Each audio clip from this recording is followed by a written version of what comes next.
Ay na, naglagotok na. O yung pa ako ba nagpantay, te? Check natin. Bakit hindi pantay kasi? Sa likod, tsaka sa tuhod. Masakit. Dito, hanggang baba. Wala dito sa ganito. Itong part na to, o buo na to? Kabilaan siya eh. Kabilaan. Masakit siya kapag, lalo kapag nakaupo ng matagal. Nangangalay siya eh. Sa tuhod ko kapag matagal na nakatayo o kaya malayo ang nilalakad. Try mo lumingon sa liwat ka agad sagad. Ano yun? Ano nararamdaman pag ginagawa mo? Masakit sa ganito. Masakit. Itong kaliwa lang. Okay, taas. Kaya kabuti na lang. Yan, anong nararamdaman pag nakaganyan ka? Nakakangalay eh. Nakakangalay. Oo. Bukod doon, may masakit. Wala naman. Ito lang. Ito. Yan, Ito talaga. parang masikip. Okay, sige, baba. Ayan. Kabila.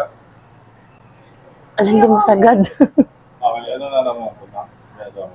Naipit yung bilbil ko. Sa likod, may nararamdaman sa likod. Dito. Masakit dito. Dito masakit siya eh. Mga 8/10. Ito talaga. Okay. Side. Kabila.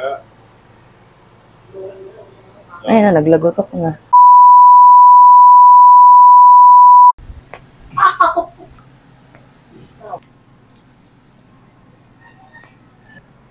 Ow! Ow! Ow! So, hinga ng malalim. Buga. Ow! Ow! Ow! Aray!